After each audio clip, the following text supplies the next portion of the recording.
Tenemos dentro de nuestra clasificación la primera mitad del embarazo, que habíamos abordado todo lo correspondiente a embarazo ectópico, aborto, enfermedad trofoblástica. Y ahora vamos a abarcar ya parte del segundo y tercer trimestre, que es otra de las hemorragias de gran relevancia que nosotros tenemos dentro de las consultas y emergencias que estamos. Entonces, eh, justo habíamos compartido, a ver este PPT que ayer lo compartimos, y en la última diapositiva realizamos ya un poco la clasificación de esta, ¿no? Acá está, causas de la hemorragia. Listo. Entonces, este era el último PPT de la ponencia de ayer, que era, no lo abarcamos porque era parte de la ponencia de hoy. ¿Cuáles son las causas de la hemorragia de la segunda mitad del embarazo? Tenemos las causas de origen obstétrico y también tenemos aquellas que son de origen ginecológico, ¿no? Las de origen obstétrico vamos a tener la placenta previa, el desprendimiento prematuro de placenta, la ruptura uterina, la basa previa, el inicio del trabajo de parto, que también es otra de nuestras indicaciones. Cuando comienza la labor de parto, en muchos casos vamos a ver un pequeño sangrado, ¿no? Que podría alarmarnos o no, pero para eso es importante una buena evaluación, un diagnóstico certero. Los desgarros cervicales durante el trabajo de parto es otra de nuestras clasificaciones y esto va muy relacionado con el manejo adecuado, ¿no? De la labor de parto o con si estamos o no estamos en el momento en el que nuestra paciente pues estaba en la segunda etapa de trabajo de parto, ¿no? ¿Qué sucede? Bueno, se ha dado, por ejemplo, expulsivos o trabajo de parto precipitado, ¿no? Expulsivo precipitado, en el que la paciente muchas veces no, incluso no indicaba y quería pujar y el bebé nació, pero y hubo pues un desgarro ha habido desgarro hasta del recto, ha habido desgarro de la uretra, del clítoris, ¿no? Entonces es importante tener en cuenta pues el manejo y no abandonar a nuestra paciente durante este proceso tan importante. También tenemos otros tipos de sangrado que son las de origen ginecológico, como son los procesos infecciosos cérvico-vaginales, ¿no? Se ha visto casos en los que las pacientes tienen un cervicitis mucopurulenta, tienen cervicitis a nivel de esos tipos de infecciones por múltiples causas, ¿no? O cuando tienen relaciones sexuales les sangran, ¿no? Y es por esta infección que está de por medio. Es importante, sí, es importante recordar que las pacientes eh, debemos de manejarlas de acuerdo a los criterios y los factores de riesgo son de gran relevancia. Hay muchos pacientes que incluso dentro de la consulta refieren ni siquiera tener molestias, pero que siempre tienen flujo, por ejemplo, ¿no? Algo simple. Y tiene flujo, bueno, lo normal. Y digo, ¿qué es lo normal? Transparente, verdoso, amarillo. No, transparente no, verdoso, amarillo, plomo, blanquecino, pero eso no es normal. Y lo han tenido así años y años y era una infección pues ya crónica, ¿no? Entonces esto sí va a degradar el tejido epitelial, sobre todo proliferación del tejido glandular y el epitelio poliestratificado en el que se va a ver alterado y va a generar estas pequeñas lesiones, ¿no? Microvasculares a nivel del cervix. También tenemos otro tipo de tumoraciones a nivel ginecológico que son los pólipos, ¿sí? Los pólipos como tal eh, los pólipos como tal no tienen un origen, un factor definido, al parecer es una causa, es una causa incierta hasta el momento, ¿no? No es algo que sepamos, tú vas a tener pólipo, vas a nacer con esto. Por eso es importante el adecuado chequeo. Los miomas también, que muchas veces también queremos saber el origen, algunos dicen que son hereditarios, otros no está definido como tal. Y las neoplasias, ¿no? He tenido oportunidad de ver pacientes con cáncer cervical y tienen una hemorragia pero profusa.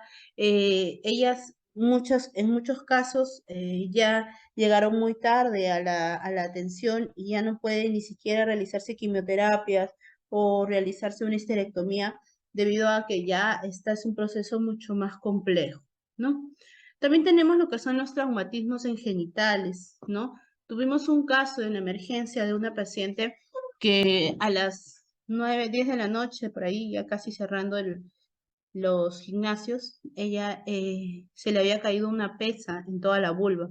Se le partió la vulva como una papaya, así, literal, se le partió así, y, y vino pues llorando y con una hemorragia total, ¿no? Pues es muy importante siempre no excederse, ¿no? Hay pacientes que quieren pues eh, hacer un esfuerzo mayor al que su cuerpo lo soporta. Entonces, en este caso, la paciente pues estaba, pasó por cirugía, ¿no? Y la hemorragia se debido a esto.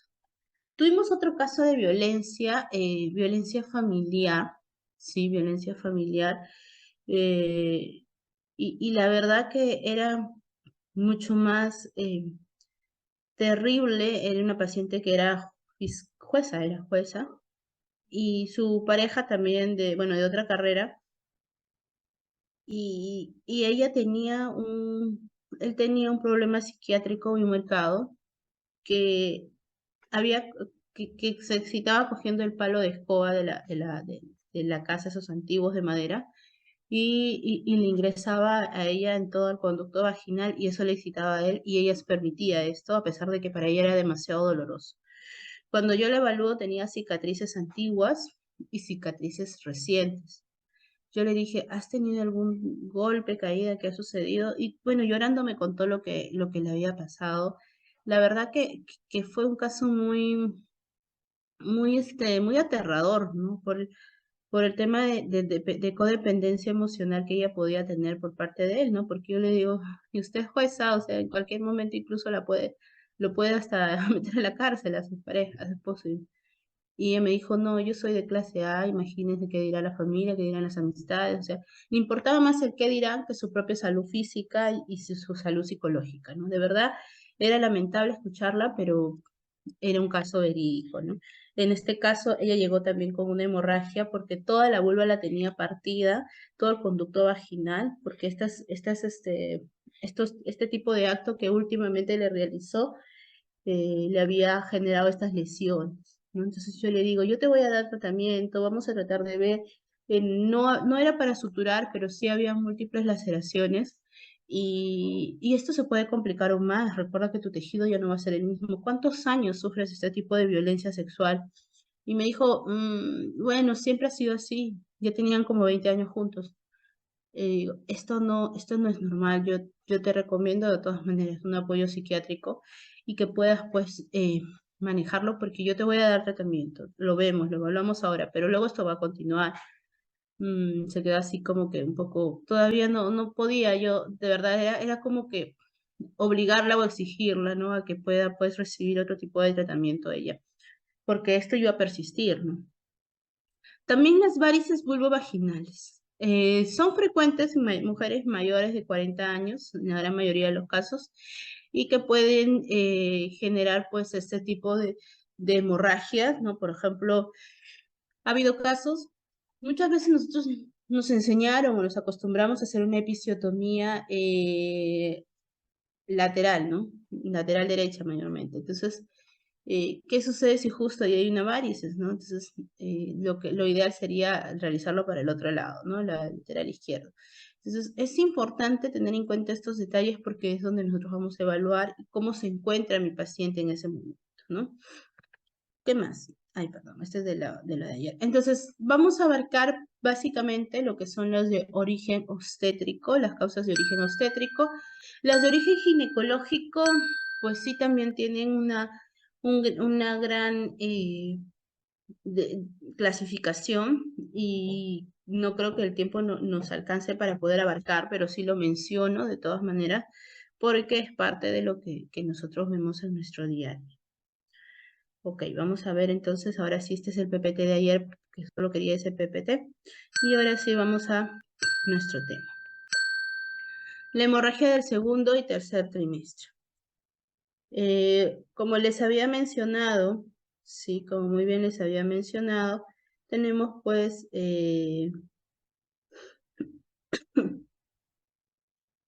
tenemos pues lo correspondiente a lo que es causas obstétricas, ¿sí? No causas ginecológicas, que es lo que vamos a abarcar ahora. Dentro de las causas causas obstétricas y sobre todo las más frecuentes, ¿no? Porque hay una gran situación de casos que nos pueda suceder y que nosotros vamos a ver cómo lo abarcamos. Un segundo.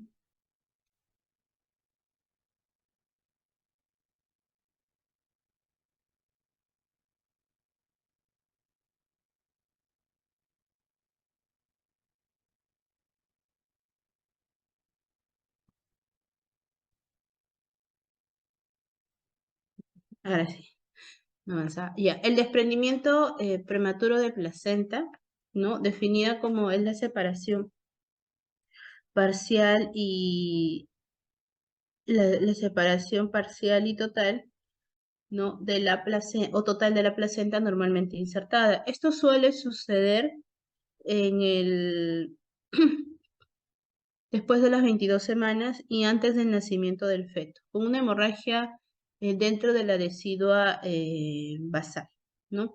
Este es el desprendimiento prematuro de placenta, como podemos observar, se forma un hematoma retroplacentario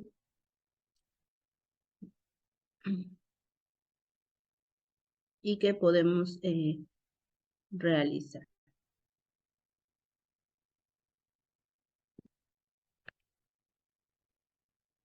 Luego tenemos también a nivel epidemiológico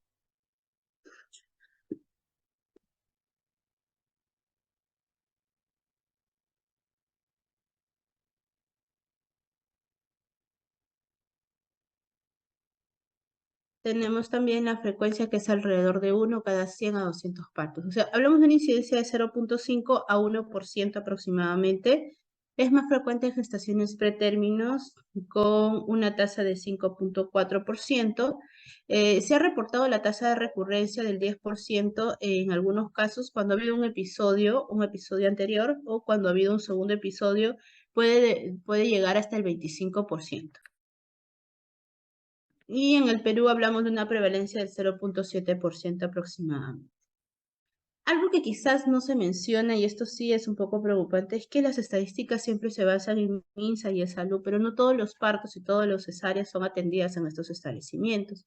También tenemos un área privada, ¿no? Que tiene otro gran tope de pacientes y que tenemos que también considerarlo.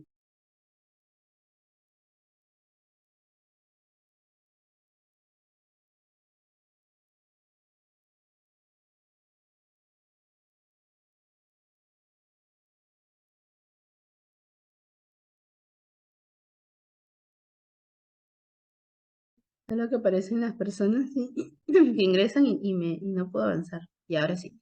El DPP entonces suele ocurrir sobre todo en el tercer trimestre, pero se puede ver desde la semana 20. Hay literaturas que mencionan semana 20 y otras que mencionan semana 22, pero en realidad la que más cumple, de acuerdo a la OMS, es de la semana 20, donde el desprendimiento puede ser total, parcial o estar afectado por el borde placentario, también como una hemorragia del seno marginal.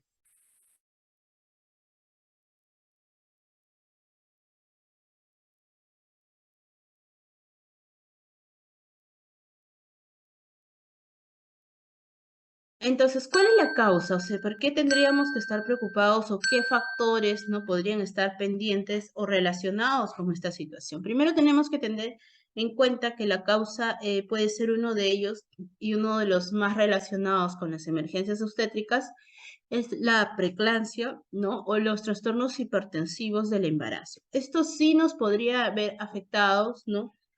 Lo mencioné en una clase, en la primera clase, tuvimos un caso, bueno, tuve un caso de un DPP y era por una paciente que estaba haciendo una preeclampsia con signos de severidad, ¿no? Y que llegó a eclampsia en emergencia porque se la refirió de manera inmediata.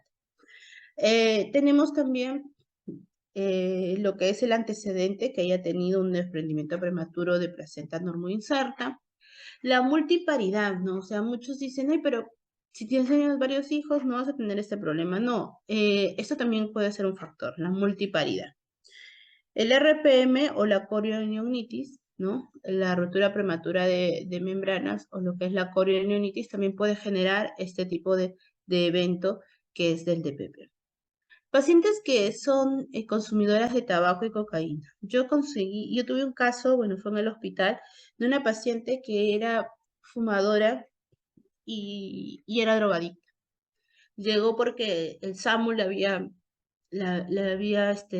trasladado de emergencia porque la encontraron en el suelo prácticamente tirada, ¿no? En el suelo de dolor y cuando llegó al establecimiento, ella nunca se había hecho ningún control prenatal, estaba sangrando, tenía un DPP, le hicieron una cesárea y su bebé nació con múltiples malformaciones. Ah, no, perdón, fue parto vía vaginal, nadie la quería atender, la paciente tenía hasta pediculosis. Bueno, me vestí, ¿no? Me puse la indumentaria, todo, me protegí el cabello, todo. Y cuando la atiendo, nunca me voy a olvidar este caso porque fue muy aterrador en realidad. Tenía múltiples, pero múltiples malformaciones. Era cíclope el bebé, tenía muñones, no tenía ni los dedos desarrollados, tenía un orificio nada más nasal, no tenía nariz, la boca como que recién se estaba formando, era parte de prematuro, tenía múltiples malformaciones cardíacas cuando lo pudo examinar ya el neonatólogo y todo. Nació el bebé de más o menos 2 kilos y, y a los segundos murió, ¿no? Porque no tenía nada absolutamente desarrollado.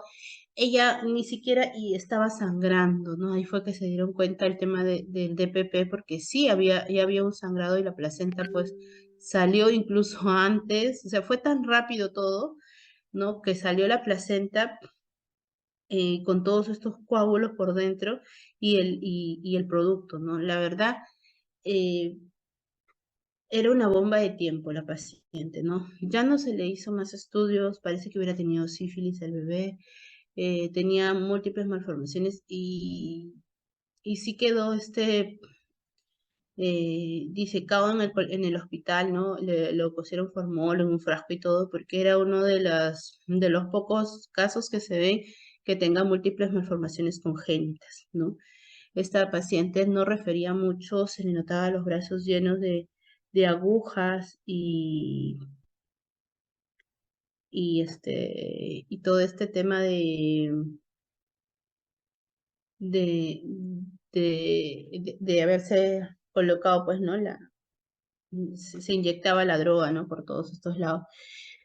Desnutrida, estaba, anémica, eh, y bueno, pues fue ahí cuando le hicieron recién sus exámenes, nunca había tenido ningún control, no sabemos si tenía más hijos, no daba más explicación, la paciente incluso estaba medio drogada, ¿no? Cuando llegó, y, y no colaboraba, bueno, el bebé salió porque era muy pequeño, ¿no? Y bueno, esto fue uno de los casos que de verdad nos llamó mucho la atención y ahí estaba también relacionado el tema del tabaco y la cocaína, ¿no? Porque ella era fumadora, se le notaba todos sus brazos, su aspecto, todo, ¿no? Entonces, era una paciente, pues, eh, que había sido, que la habían recogido de la calle prácticamente, ¿no? Y tenía todos estos factores de riesgo añadidos. En cuanto a lo que es la fisiopatología, pues se desprende provocando el sangrado, ¿no? Para disminuir la hemorragia y lo que vemos pues que el miometrio se contrae, ¿no? Se comprimen las arterias espirales y estas contracciones son tan intensas que generan un dolor brusco. O sea, hay un dolor más fuerte que una contracción y esto es cuando ya la paciente percibe, ¿no? Este dolor y es donde le llama aún más la atención, ¿no?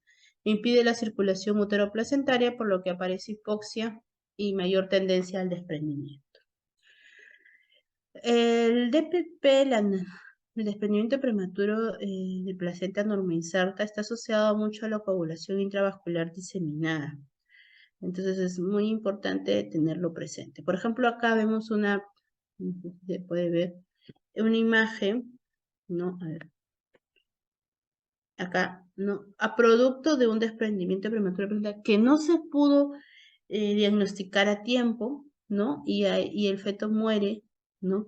Porque ahí está el hematoma placentario, ¿no? Imagínense la misma situación en una zona rural donde no hay un establecimiento de referencia. Entonces, la situación se agrava aún más cuando lo diagnosticamos de manera tardía. porque el tener un DPP, si bien es cierto, es una emergencia, se puede salvar en ese momento, ¿no? Pero el problema es cuando no lo tenemos, ¿no? ¿Qué más podemos observar? Podemos observar también el abrupto placentario, recuerda que es lo más frecuente en el momento del intraparto, y también tenemos la formación del coágulo, que se supone una hemorragia materna oculta, y si el coágulo es de gran tamaño, dará un lugar a una hipotensión y un shock materno. Además, el secuestro de factores de coagulación en la formación del coágulo y el paso de la tromboplastina al torrente circulatorio materno, ¿no? Que van a poder determinar la aparición de un CID, ¿no? Y hay que tenerlo en cuenta. En cuanto a los signos y síntomas, sí, en cuanto a los signos y síntomas, tenemos el cuadro clínico más característico que sí nos va a definir es el sangrado, ¿no? Definitivamente es un sangrado visible, ¿no? El asociado a una hipertonía, ¿no? El útero no deja continúa, ¿no? Continúa con este tono aumentado, ¿no? Y como si fuera una contracción sin cese. Y a nivel materno la repercusión puede ser variable, desde una hipotensión hasta un cuadro de shock. Pero en función del grado de desprendimiento que se produce, puede asociarse a situaciones graves como el compromiso fetal, ¿no?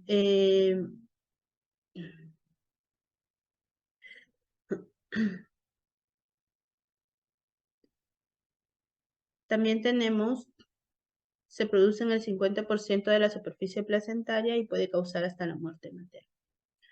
¿Y cuál es la clínica? La clínica es la misma para todos. La clínica llega a... La clínica llega a ser similar en todos los casos o necesariamente pues vamos a tener algún tipo de algo distinto en algunas en otras. Si bien es cierto hay un porcentaje considerable,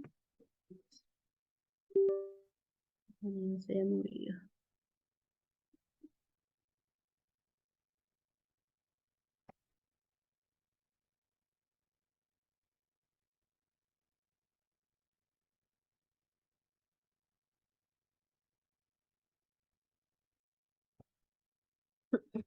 Tenemos la leve, la moderada y el masivo. La leve, que es menos del 30%, no se produce una afectación materno ni fetal, la sangre pues puede quedar retenida y se forma, ahí es donde se forma el hematoma retroplacentario y sale al exterior pero con una hemorragia escasa, ¿no? Y es oscura porque hasta que baje se oxida la sangre, ¿no? Puede haber una pequeña molestia en el hipogastrio y y el útero, pues lo que sí vemos es que no puede relajarse, ¿no? Entonces esto sí es importante tenerlo presente. ¿Qué más? Tenemos también el desprendimiento moderado y en el desprendimiento moderado vamos a observar que se producen del 30 al 50%, y acá hay un dolor uterino que aparece de forma brusca o gradual, ¿no? Que va a seguir una hemorragia también vaginal oscura, y el útero está hipertónico, y lo tocas, y es dolorosa la palpación. El desprendimiento masivo, ya acá se da más del 50% de las pacientes, el dolor es brusco, persistente, por la gran hipertonía uterina, y al final se produce una infiltración sanguínea del miometrio que le va a impedir contraerse. O sea, esto va a causar una atonía que va a ser difícil de